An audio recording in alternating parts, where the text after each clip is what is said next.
Welcome to SVGTV News on Monday, May 5th, 2025. I'm Rochelle Batiste with the details. The Organization of Eastern Caribbean States, the OECS, currently imports up to 90% of its food, with approximately 30% of those imports coming from the United States. This revelation was made by Lennox Andrews, Grenada's Minister of Economic Development, Planning, Agriculture, Forestry, Land Resources and Property.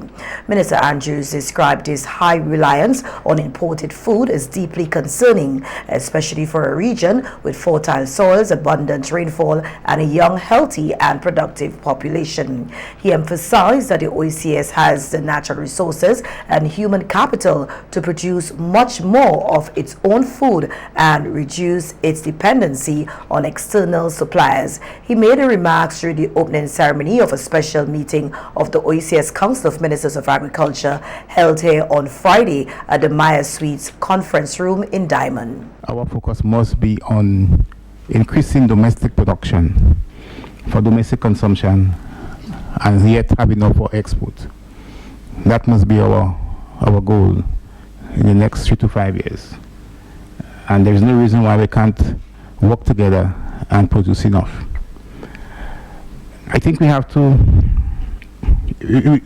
remember our leaders who came before us, our forefathers who fought for independence for our region. They fought for political independence. They were unhappy with our relationship, the relationship that the metropole had with our islands.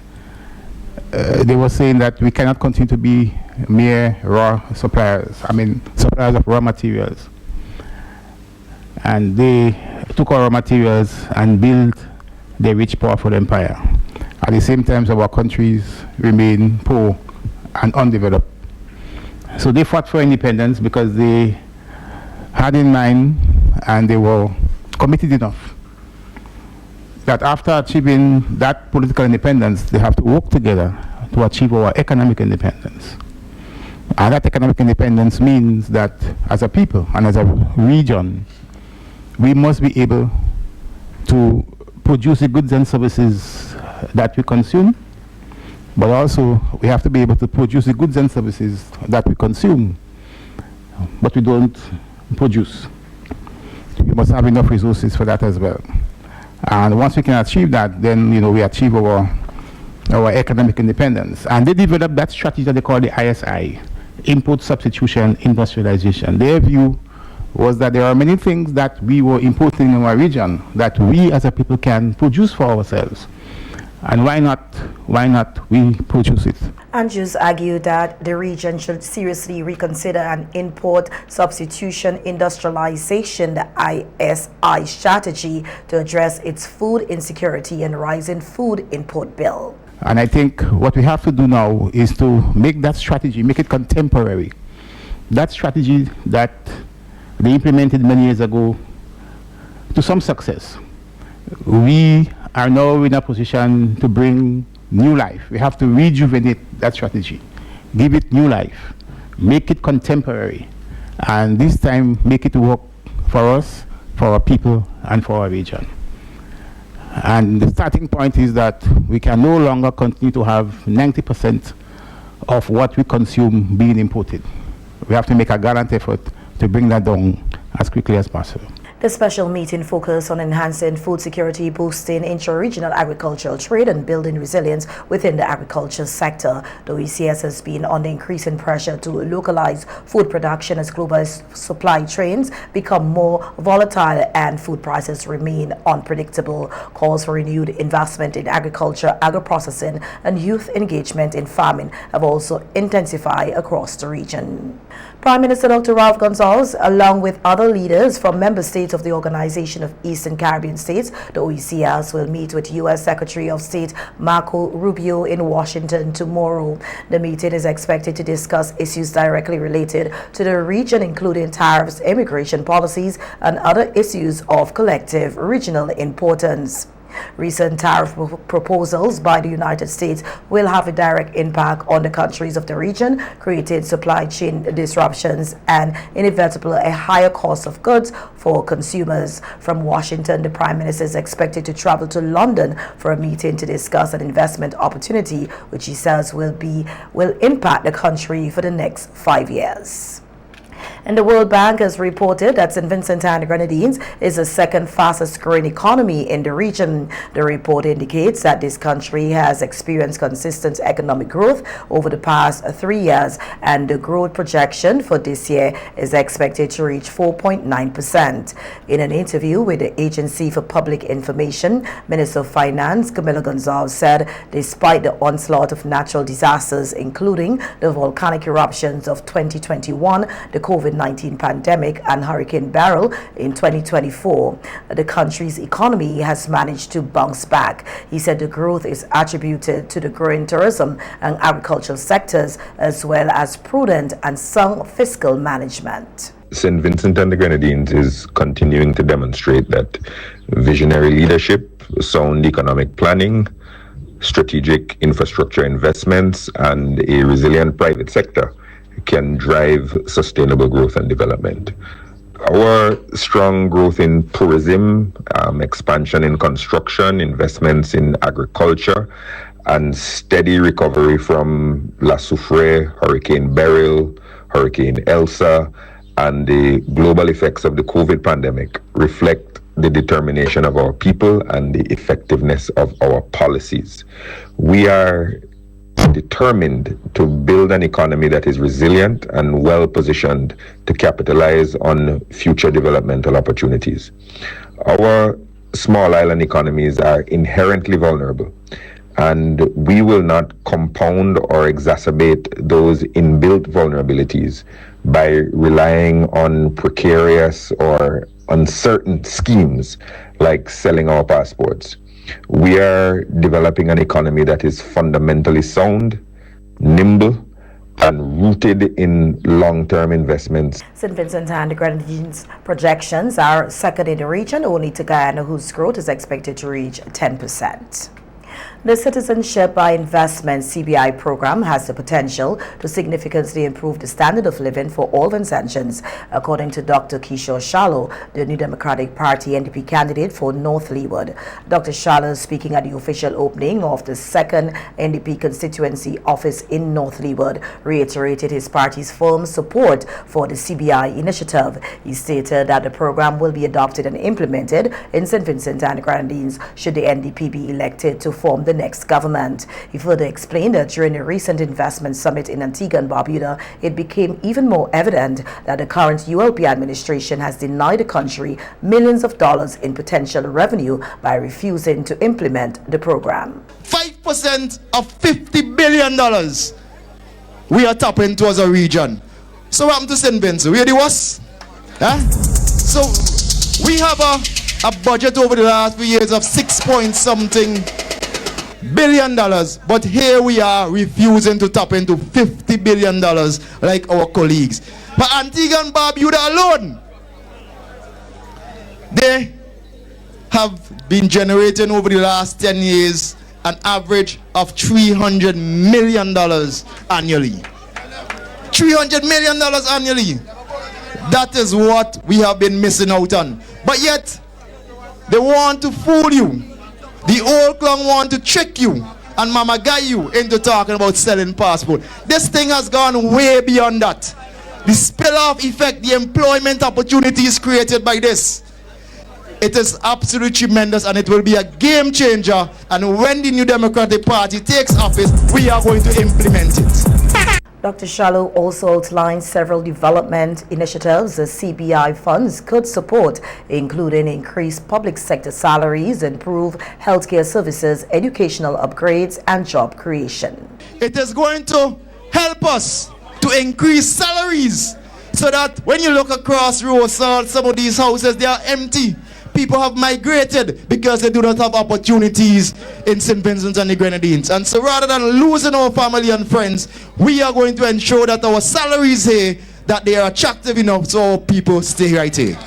We are going to reduce taxes on income. And I'm going as far as saying, Dr. Friday, you didn't tell me this, and we didn't sit down and talk about this properly. But with the money that I projected, based on my understanding and my appreciation for the system, within the first term, I would not be surprised if we're able to take off taxes totally from all income.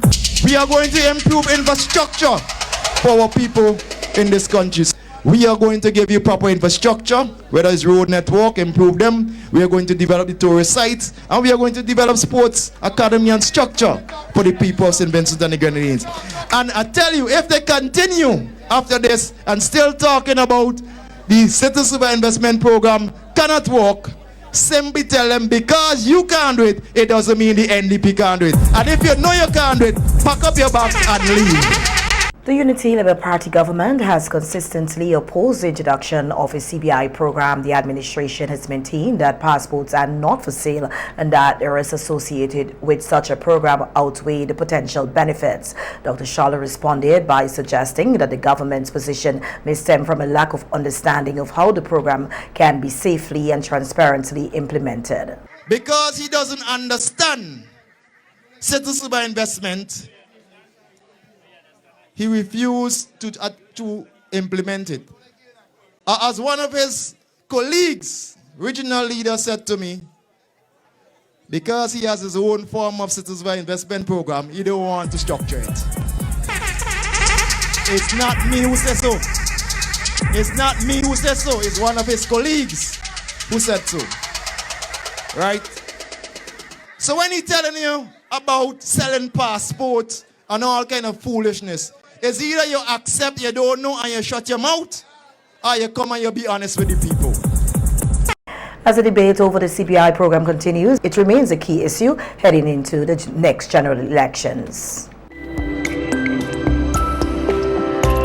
Here that 20 senior citizens have enrolled in a new digital literacy skills program launched by the National Public Library in collaboration with the National Science of Technological Innovation, the NCTI. The program, which will be held quarterly, officially opened today at the National Public Library. According to Michelle King Campbell, Director of Archives and Documentation Services at the library, the initiative is part of the institution's ongoing commitment to inclusive education. Navigating the digital world can be particularly challenging for our senior citizens. From staying connected with loved ones to accessing essential services and shopping online, technology now plays an integral role in our daily lives. That's why the Senior Digital Literacy Skills Program is so important. This program is tailored specifically for older adults. It will equip you with essential digital skills, from sending emails and using social media to understanding online safety and privacy.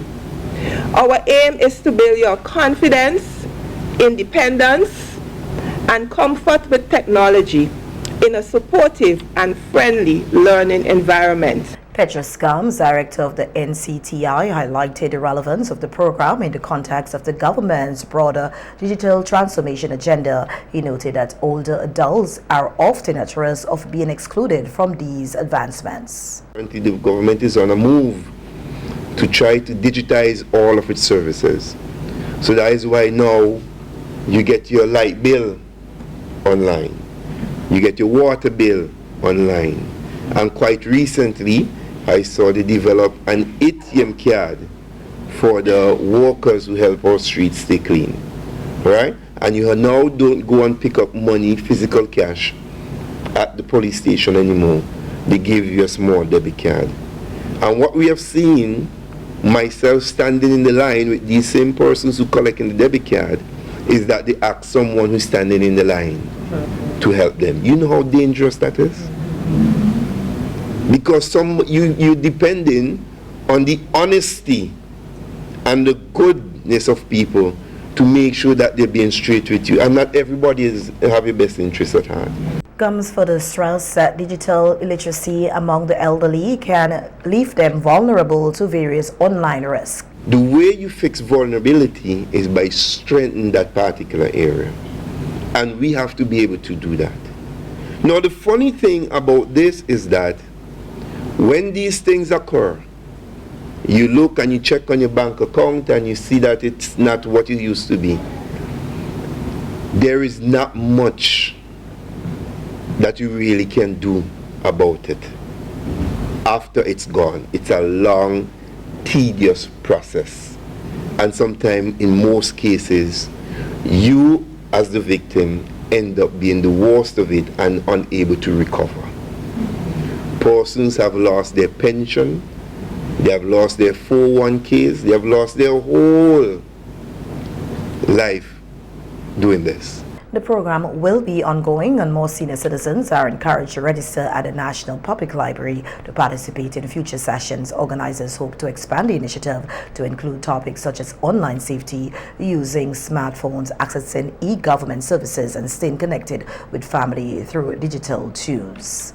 Safety is the foundation upon which all learning and growth are built globally.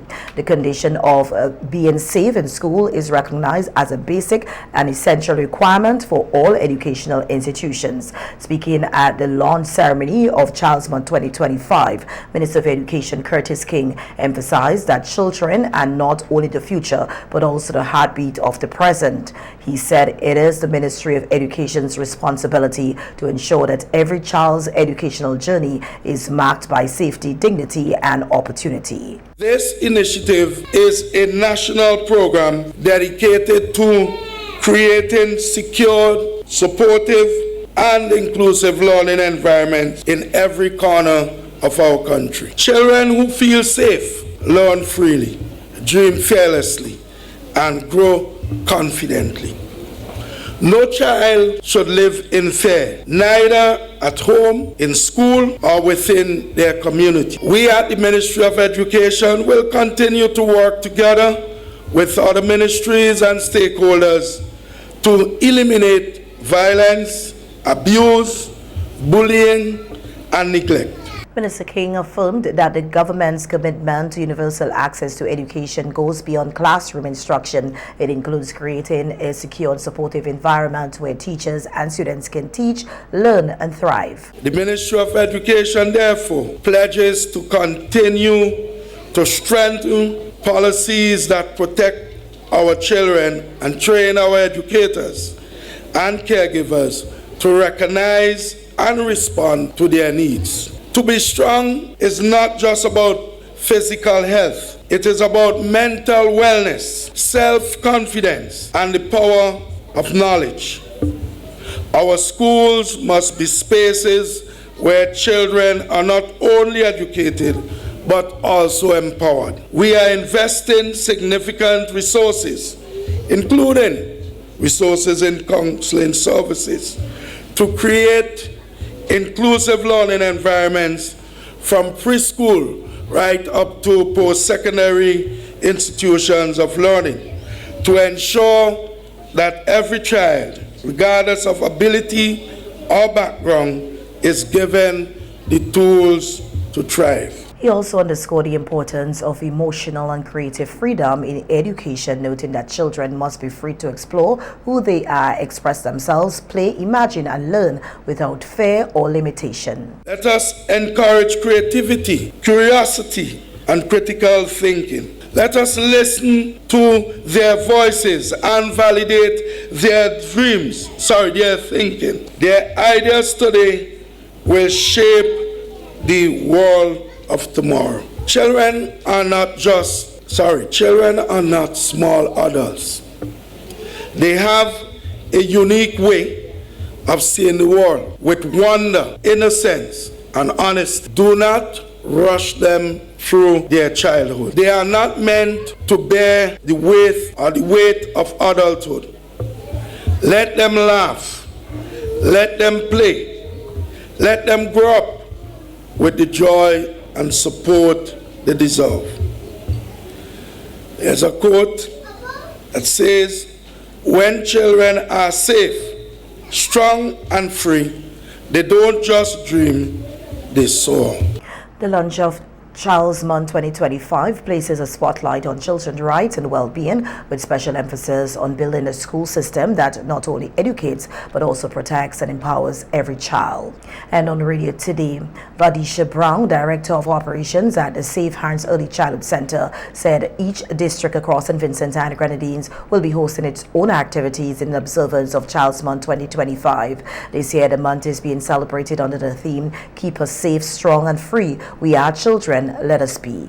And do you know how many districts you have, and if they have any other activities outside of the church service? We have 13 districts. That's including in the Grenadines. Yes. So the districts will be coming together, as Mr. Messiah said, and they will be conducting their church service. There will be other activities that each district will have in their district. Some will be having fun days, some will be visiting other preschools, other early childhood centers, and joining with them and having fun events as well during this period. From the 19th to the 23rd, the districts, each district will be doing different activities, where some will be doing health fairs, because I know for sure District 1, 2 and 3 will be coming together and they will be hosting a health fair in Georgetown, right? And then there are other districts that will be having career day. So that district, the children will dress in the different occupational uniforms, and they would have a career day where they invite persons to speak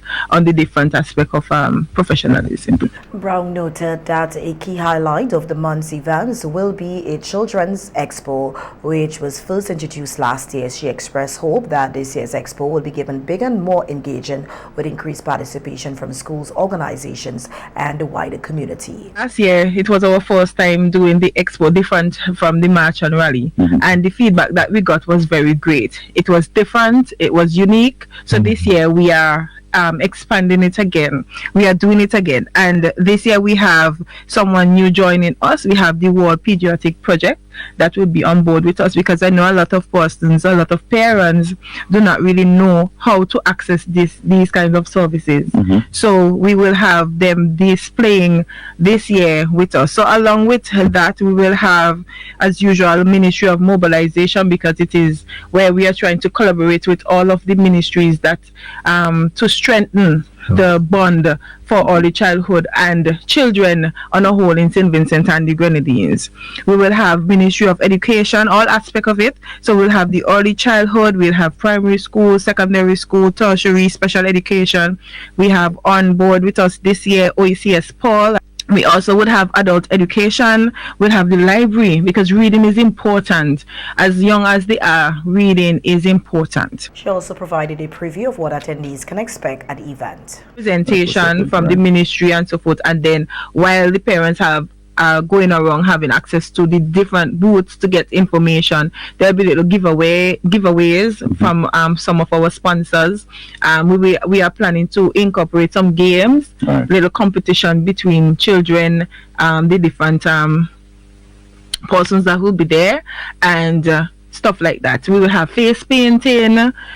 We also would have where those children who would like to paint and stuff like that, we just have a little area where they just, be free to paint and be creative and stuff like that. Child's Month 2025 aims to celebrate, empower and protect children across the nation, while encouraging families, educators and communities to create safe and nurturing environments for all.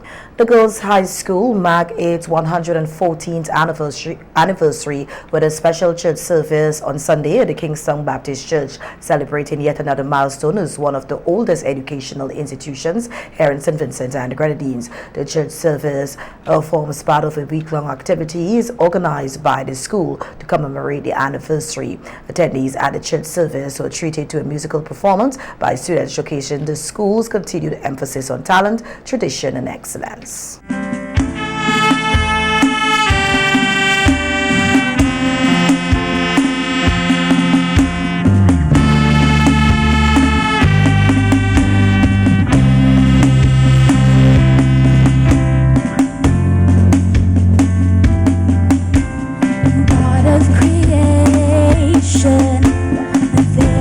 Start before the beginning of time.